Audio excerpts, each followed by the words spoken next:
Hello learners, welcome to अनेक classes. मैं कुलदीप कुमार आपका आपके अपने यूट्यूब चैनल अनेक क्लासेस में आपका स्वागत करता हूं।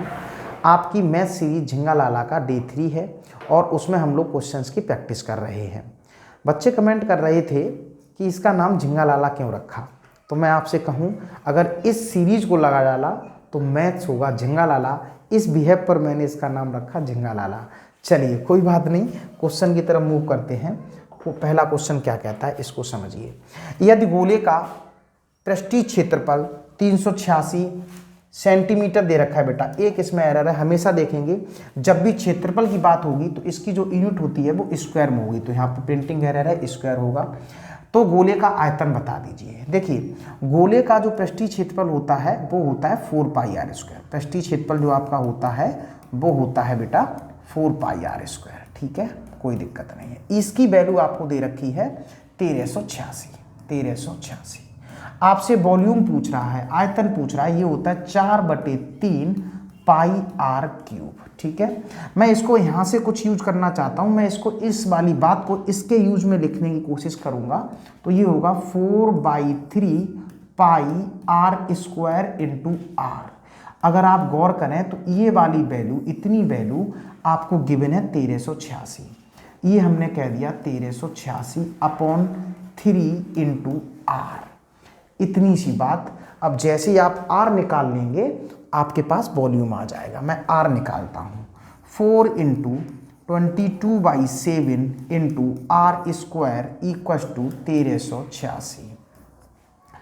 22 छिक्का 132, 22 तिया 66। कोई दिक्कत नहीं है। r², इसको मैं तोड़ देता हूँ 9 × 7 में, क्योंकि मुझे स्क्वायर रूट लेना है। ये वाला 7 इधर जाएगा और ये वाला 4 जो है इधर जाएगा, तो अपॉन में आएगा। अगर आप रूट ले रहे होंगे तो इसकी जगह पे केवल 3 आएगा, इस पेयर की जगह पे केवल 7 आएगा और इस 4 की जगह पे अपॉन में 2 आएगा। बड़े प्यार से हमने बेटा क्या करा, r निकाल लिया। अब मैं वॉल्यूम निकाल देता हूँ 1386/3 × r की वैल्यू 3 × 7/2। मैं एक बार इसको सिंप्लीफाई करता हूँ। अब देख रहे हो कितने हिसाब से चीज़ें सेट हो रही हैं। ये भी आ गया, ठीक है। अब मैं क्या करूँगा, सोल्व कर देता हूँ इसको, इससे कैंसिल आउट। 2 × 6 12, 2 9 18 और 2 तिया 6 × 7। मल्टीप्लाई कर देते हैं। 7 तिया 21, 7 9 63, 6 7 छिक्का 42 और 6 48, 4851। आपका आंसर ऑप्शन सी सही होगा। और पूरे मल्टीप्लाई करने की ज़रूरत भी नहीं है, आप यूनिट प्लेस को चेक करके ही आगे बढ़ सकते हो। ये आ गया सेंटीमीटर क्यूब। जो भी आंसर होगा क्यूब में जाएगा, क्योंकि वॉल्यूम की बात हो रही है। अगला क्वेश्चन करते हैं। ठीक है, ऐसे ही करना है। मेन चीज़ थी इस बात को बार बार अगर आपने पाई की वैल्यू लगाई तो आप कैलकुलेशन में फंसेंगे। तो हमने पाई की वैल्यू को बार बार ना लगाने के लिए इस वॉल्यूम को इसका यूज करके लिख दिया, फिर r निकाला, खत्म कर दिया। अगला क्वेश्चन देखो बेटा। अगला क्वेश्चन जो आपका है उसकी तरफ मूव करते हैं। डिस्काउंट वाला है, बढ़िया क्वेश्चन है, जरा समझते हैं क्या कहता है। डिस्काउंट स्कीम के तहत 20% की छूट देने के बाद भी 10% का लाभ हो जाता है, और यह बताएं कि अंकित मूल्य क्रय मूल्य से कितना प्रतिशत अधिक है। क्रय मूल्य से अधिक पूछ कर रहा है, तो पहले मैं परसेंटेज की बात बता देता हूँ। यहाँ पे 3 वैल्यू हैं, देश बस 2 हैं। तो 20% की बेटा अगर मैं फ्रैक्शन वैल्यू की बात करूँ तो 1/5, और 10% की फ्रैक्शन वैल्यू की बात करूँ तो 1/10। देखिए 3 चीज़ें हैं यहाँ पर, MP, SP और CP। MP, SP और CP। मार्क प्राइस, उसने क्या करा, 20% की छूट दी, और छूट हमेशा MP पे दी जाती है, अंकित मूल्य पे दी जाती है। तो 5 की चीज़ को 4 में करा, 5 की चीज़ को 4 में करा। ठीक है, आगे 10% का लाभ हो गया, मतलब 10 की चीज़ पे 11 ये चीज़ बेच दी इसमें। तो मैं ये CP SP को क्या कर दूंगा, सेम कर दूंगा। 11 का मल्टीप्लाई करोगे बेटा 55, यहाँ पे 44 और यहाँ पे 40। हमसे जो कंपेरिजन करवा रहा है कि ये पूछा है अंकित मूल्य क्रय मूल्य से कितना ज़्यादा है, इन दोनों की बात कह रहा है।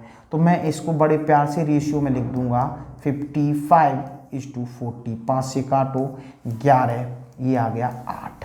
तो 8 से अंकित मूल्य कितना बढ़ा दिया गया बेटा, 3 बढ़ा दिया गया। इस पे कितना परसेंटेज है, तो 3/8 की वैल्यू हमें परसेंटेज में निकालनी होगी।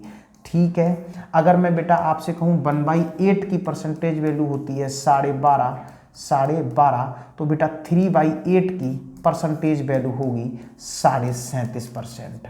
इनको याद कर लेंगे कि एग्जाम में टाइम कम लगेगा। और इस तरह से आपका ऑप्शन डी सही होता है। इस तरह से आपका ऑप्शन डी सही होता है। मेन चीज़ है इन चीज़ों को संभालना। अगला क्वेश्चन समझो बेटा। अगला क्वेश्चन की तरफ हम लोग देखते हैं। नेक्स्ट क्वेश्चन क्या कहता है। नेक्स्ट क्वेश्चन आपसे जो कहता है उसको समझ लेते हैं। बहुत बढ़िया है। एक मेज जिसका अंकित मूल्य 300 रुपये है। बेटा एमआरपी जो आपको दे रखी है वो 300 दे रखी है, एमपी दे रखा है 300। डिस्काउंट वगैरह जो भी होगा वो एमपी पे ही होगा। देखिए 20% की डिस्काउंट दिया गया, इसका मतलब 4/5 करा गया, क्योंकि 20% की फ्रैक्शन वैल्यू जो होती है 1/5, तो 5 में से 1 कम, 4 की वैल्यू आपसे पूछ रहा है। फिर आपसे कह रहा है 10% का भी डिस्काउंट करा गया, तो 10% की बात आई 1/10, तो यहाँ से अगर मैं बात करूँगा तो 9/10। ठीक है, क्योंकि इसने नकद भुगतान किया हुआ है। इसने कहा कि अगर नकद भुगतान करता है तो 5% की इसके एक्स्ट्रा छूट मिलेगी। और 5% की अगर मैं बात करूं बेटा, 5% की बात करूं तो इसको मैं कह देता हूं 1/20। क्या कह देता हूं? 1/20। तो ये हमारे पास आ गया 19/20 डिस्काउंट करने के बाद। 20 पंजे 100, ये 0 कैंसिल। आपका आंसर आ गया 3 चौक 12 निम्मा 108 इंटू 19, 19 अट्ठे 152। तो बेटा 5 2 मिला, अपॉन में 10 चलेगा ही चलेगा, ध्यान रहना ये बात बहुत ध्यान से। ठीक है, तो कोई दिक्कत नहीं है। 0.2 वाला कोई आंसर है क्या? जी बिल्कुल सही, 0.2 वाला ये रहा, क्योंकि इसके बाद डेसिमल है नहीं। फिर भी कर लेते हैं। 19 अट्ठे 152 हो गया, कैरी ओवर 1, 19 एकम 19 और 1 20, 205.2 रुपये आपका हो गया आंसर। तो चीज़ों को बहुत अच्छे से करते हुए चलेंगे। अगला क्वेश्चन देखते हैं। अगला क्वेश्चन देखो बेटा। नेक्स्ट क्वेश्चन क्या कहता है? नेक्स्ट क्वेश्चन आपसे क्या कहता है? एक चुनाव में, बहुत बढ़िया क्वेश्चन है, ऐसे क्वेश्चन आने की संभावना ज़्यादा रहती है। एक चुनाव में दो उम्मीदवार ए और बी थे। निर्वाचन क्षेत्र में मतदाताओं की कुल संख्या 90,000 थी, तो कुल मतों का 70% मतदान हुआ। यदि मतदान में से 60% मत ए के पक्ष में डाले गए तो बी को कितने मत मिले? ये बहुत बढ़िया बात है। देखिए बेटा, अगर मैं टोटल की बात कह दूं तो बेटा मैंने कह दिया 100% वोट रही। इन दोनों में से दोनों के पड़े कितने वोट? मतदाताओं की कुल संख्या इतनी, तो कुल मतों का 70% मतदान हुआ। 100% था तो 70% मतदान हुआ, यहाँ पे 70 मत आ गए। इन दोनों में बंटवारा होगा, किन में? एक ए में होगा और बी में होगा। आपसे कहा गया कि यदि मतदान में से, मतदान तो ये है ना, पूरा तो ये वोटिंग लिस्ट है, मतदान में से 60% ए को मिला, तो इसका हम निकाल देंगे 60%। तो इसका 60% आएगा 42। इसका 60% कितना आ गया बेटा?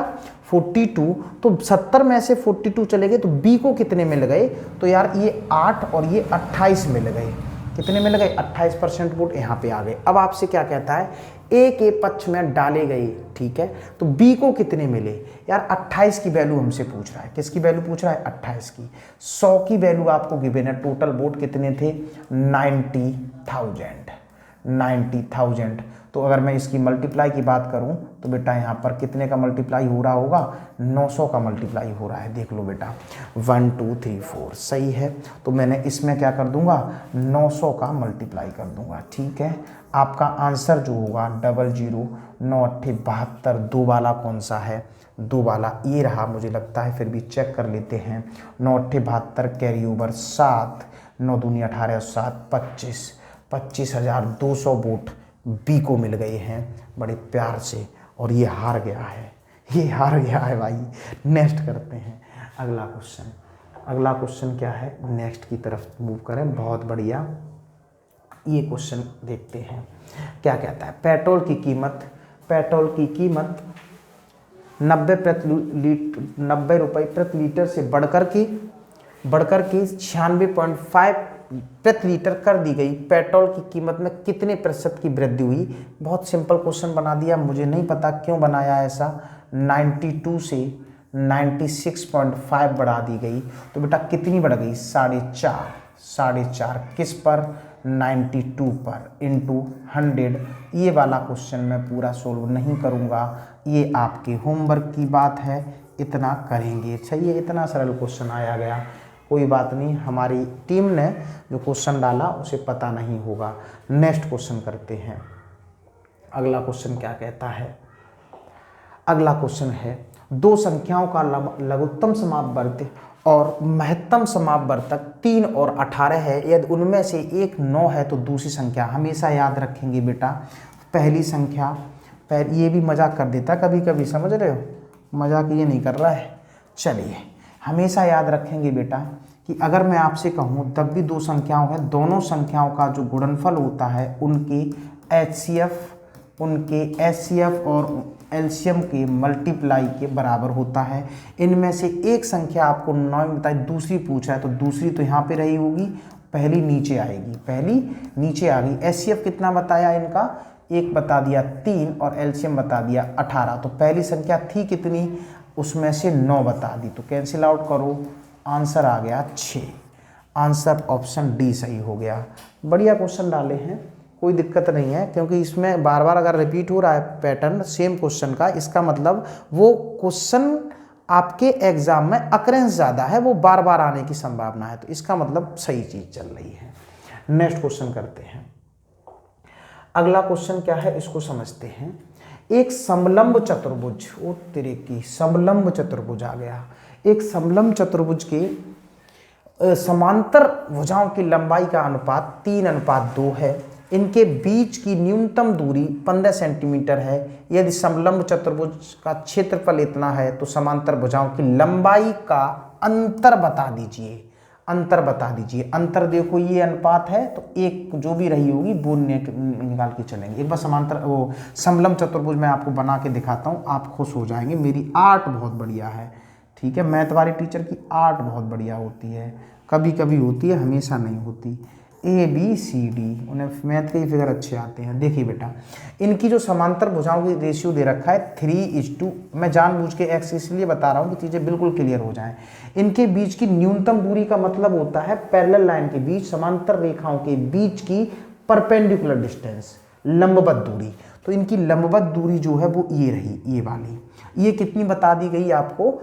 15 सेंटीमीटर, ये बता दी गई 15 सेंटीमीटर। इतना कॉन्सेप्ट मुझे बताना था। और समलंब चतुर्भुज का क्षेत्रफल क्या होता है? 1/2 समांतर भुजाओं का सम, तो 3x 2x 5x into height की मैं बात करूं तो 15। और ये सब बता करके आपको बोला गया, कितना बताया गया? 1350। तो बेटे भाई अंतर पूछा था तो कुल मिलाकर के तुम्हें x की वैल्यू निकालनी है, दैट्स इट। चलिए बेटा 15 से काटते हैं, 15 निम्मा 135 खत्म हुआ। 5 से काटो तो ये 18 खत्म हुआ। x आपका 36 आया, x आपका 36 आया। और यही अंतर था, अलग अलग साइड निकालने की जरूरत नहीं है क्योंकि सीधा आपको मैंने पहले बता रखा है, ठीक है। फिर आप अलग अलग निकालो, फिर अंतर निकालो, डिटेल चला जाएगा। आंसर कौन सा है? 36 सेंटीमीटर। बहुत बढ़िया। नेक्स्ट क्वेश्चन की तरफ मूव करते हैं। अगला क्वेश्चन क्या है? नेक्स्ट क्वेश्चन क्या है? बहुत बढ़िया, सिंप्लीफाई का। ये क्वेश्चन बहुत ही पॉपुलर है, सीरीज बेस का है। इसमें बच्चा देखते डरता है, करना कुछ नहीं होता, पहली चीज़ों को समझो। ये 0.5 है, अरे 0.5 है, सर्ट्स एंड इंडिसेस का रूल होता है। अगर 0.5 है इसका मतलब होता है 1/2, और इसका मतलब होता है इस तरह से एक सर बना हुआ, इसका मतलब यहाँ पे बेस होता है 2। अगर कोई भी बेस नहीं लिखा हुआ है तो 2 है। अगर मैं 1/3 कर दूँ तो सर में इसकी बात होगी, इसका बेस है 3। समझ में आ रहा है? अगर मैं यहाँ पे 1/5 कर दूं तो इसका साइड में बेस है 5। तो मतलब जो अंदर मल्टीप्लाई 3 का पेयर लेंगे तो 1 बार, स्क्वायर में 2 का पेयर होता है तो 1 बार, इसमें 5 के मल्टीप्लाई का पेयर होगा तो 1 बार। इसलिए इस बात को समझना पड़ेगा, ठीक है। अगला इसको मैं समझ लेता हूँ, इसको सीधा सिंप्लीफाई करता हूँ। 1 में से आधा गया, आधा, बहुत बढ़िया, इंटू 1 में से 1/3 गया, 2/3, सही है। अच्छा, 1 में से 1/4 गया भाई, 3/4, बड़ा मजा आ रहा है। ऐसे ही चलता रहा, ऐसे ही चलता रहा। पैटर्न को समझो, 1/2, 2 इधर आ गया, 2/3 इधर आ गया, 3/4 ऐसे ही चलेगा। तो यहाँ पे जो भी वैल्यू आई होगी लास्ट में यहाँ पे 1/100 लिखा हुआ है, यहाँ पे क्या लिखा हुआ है 100, इसका मतलब यहाँ पे 99 रहा होगा और इसका मतलब यहाँ पे 99 रहा होगा, इसका मतलब यहाँ पे कुछ भी कम होके चलता 98 रहा होगा। इस तरह चलता रहा और इस पूरे पर पावर बताई अभी हमने रूट लगा हुआ है, मतलब इसका स्क्वायर रूट लगा दो, ये बात है। ठीक है, आप पाएंगे कि this is cancel out by this, सब ऐसे ऐसे करके कट रहे होंगे, तो सब कट चुके हैं, तो 1/100 बचा हुआ है, 1/100 बचा हुआ है और इसका भी रूट है, तो आपका आंसर होगा 1/10। 1/10 कौन सा है? ऑप्शन सी में दिख रहा है साफ साफ ये चीज़। इस बार हमने सर्च एनालिसिस का कॉन्सेप्ट बताने की कोशिश करी। नेक्स्ट क्वेश्चन कर लेते हैं अपन। नेक्स्ट क्वेश्चन क्या है उसको देखते हैं। नेक्स्ट क्वेश्चन हमारे पास है, क्या है, बहुत बढ़िया, टाइम एंड वर्क का क्वेश्चन है। देखते हैं क्या कहता है। अरुण और विजय 3 दिनों में कुछ चित्र बना सकते हैं। अरुण और विजय मिलकर के ये कितने दिनों में काम कर लेते हैं, चित्र बना लेते हैं? 3 दिनों में, कोई दिक्कत नहीं है। विजय और चंदन मिलकर के कितने में उन चित्रों को 5 दिनों में बना लेते हैं। ठीक है, यदि अरुण और विजय क्या कहता है, और चंदन के साथ मिलकर के, चंदन भी मिला लिए लोग, 2 दिन में खत्म कर देता है, तो काम कर सकते हैं। तो अरुण और चंदन के साथ मिलकर यह काम कितने दिनों में? पहले तो हम ले लेंगे एलसीएम, इससे टोटल वर्क आ जाएगा। 5 दूना 10 दिया, 30 हमारा आ गया टोटल काम, टोटल वर्क आ गया। अब मैं इनकी सबकी एफिशिएंसी निकालता हूँ। 3 ढाई 30, 5 छिक्का 30 और 15 दूना 30, ये इनकी एफिशिएंसी आ गई। अब हमें जिनकी एफिशिएंसी पे काम करना है वो समझो। हमें अरुण और चंदन मिलकर की बात, अरुण की एफिशिएंसी मिल जाए, और चंदन की मिल जाए। किसकी मिल जाए? अरुण की और चंदन की मिल जाए, और उसी एफिशिएंसी निकाल करके इसमें डिवाइड लगा देंगे, आंसर होगा। तो चीज़ों को समझना। अरुण, यहाँ पे देखो, यहाँ पे ये तीनों लोगों की एफिशिएंसी जोड़ करके 15 बता रहा है। तो अगर मैं केवल चंदन की निकाल लूँ तो अरुण और बी की माइनस कर देंगे, तो केवल चंदन की, देखो तीनों की मिला करके 15 और अरुण और विजय की मिलाकर के 10, तो केवल चंदन की कितनी आ गई? 5 unit per day, 5 unit per day, ये आ गई चंदन की। ठीक है, पहली चीज हमें चंदन की तो आ गई, अरुण की और पता चल जाए। तो चंदन की तो 5 है और विजय और चंदन की 6 है। इसका मतलब विजय की कितनी रही होगी? 1 यूनिट पर डे। इसका मतलब विजय की रही होगी 1 यूनिट पर डे। सही है। अच्छा, अरुण और विजय की 10 है, तो केवल अरुण की कितनी रही होगी बेटा? 9 यूनिट पर डे। मैंने सभी की अलग अलग एफिशिएंसी निकाल ली, क्षमताएं निकाल ली, क्योंकि क्वेश्चन में टेक्निकल पॉइंट था, इसलिए मेरे से अरुण और चंदन को मिलाना है। मेरे को अरुण और चंदन की बात करेंगे 14, तो 14 से डिवाइड लगा देंगे किस में? 30 में। 14 से डिवाइड लगा देंगे 30 में, 2 से कैंसिल आउट करो तो ये 15 आ गया और ये आ गया 7, 7 दूना 14, 1 2 सही 1/7 दिनों में ये दोनों मिलकर के काम करेंगे। कोई ऑप्शन में है क्या? कोई बात नहीं, हमने और सोल्व कर दिया, ऑप्शन डी में ही मिला हुआ था, क्योंकि ऑप्शन में इसमें सही और बटे में भी दे रखा था, तो मैंने ये भी देख लिया। अगला क्वेश्चन देखो। नेक्स्ट क्वेश्चन क्या कहता है, एक नाव धारा की दिशा में इंग्लिश में बोलें तो डाउन स्ट्रीम होती है, और विपरीत दिशा में इंग्लिश में बोलें तो अप स्ट्रीम होती है। अगर कोई इंग्लिश वाला बच्चा देख रहा है तो धारा की दिशा में 30 मिनट में 20 किलोमीटर जाती है, कोई दिक्कत नहीं। प्रवाह की गति 10 किलोमीटर प्रति घंटा है, नाव की गति बताइए। सुनना बहुत ध्यान से। धारा की दिशा में मतलब इसमें बोट और प्लस धारा, मतलब करंट की चाल हमें देखनी है। क्या देखनी है? इन दोनों को मिलाकर के चाल क्या होता है? दूरी बटे समय। इन दोनों की चाल आ रही है, जिसमें धारा और करंट दोनों है, ये चाल होती है दूरी बटे समय। ठीक है। अच्छा, दूरी है कितनी बेटा? 20 किलोमीटर। समय कितना है? 30 मिनट को मैं 1/2 लिखूंगा, क्योंकि आंसर आपका किलोमीटर पर आवर में आ रहा है, आधा घंटा। तो ये आपकी चाल आ गई बेटा 40 kilometre per hour. 40 kilometre per hour किसकी चाल है? ये इसमें धारा की भी चाल है और बोट की भी चाल है, दोनों की चाल है। आपसे क्या पूछता है, प्रवाह की गति 10 किलोमीटर प्रति घंटा है तो नाव की गति, या दोनों मिलाकर के 40 और इसकी 10, तो बी बोट की कितनी रही होगी, 30 किलोमीटर पर आवर। बड़े प्यार से आंसर देंगे, बड़े प्यार से आंसर देंगे। कौन सा है, प्रवाह की गति 10 है तो 30 किलोमीटर वाला ऑप्शन ए हमारा सही होगा, ऑप्शन ए हमारा सही होगा। नेक्स्ट क्वेश्चन की तरफ मूव करते हैं। अगला क्वेश्चन क्या कहता है, अगला क्वेश्चन कुछ नहीं कहता, अगला क्वेश्चन थैंक यू कहता है, अगला क्वेश्चन थैंक यू कहता है। मैं आप लोगों से फिर से बोलता हूँ, जल्दी ही आपका ये एग्ज़ाम ख़त्म हो जाएगा तो मैं कंप्लीट मैथ का टॉपिक वाइज सिलेबस लॉन्च करूँगा, तो चैनल को सब्सक्राइब कर लें। जो भी बच्चा हमारे लोकल रीजन में है वो इसको ज़रूर भी देखता रहे रेगुलर, ठीक है। Best of luck, bye bye, take care. मिलते हैं कल न्यू एनर्जी न्यू जोश के साथ, बाय।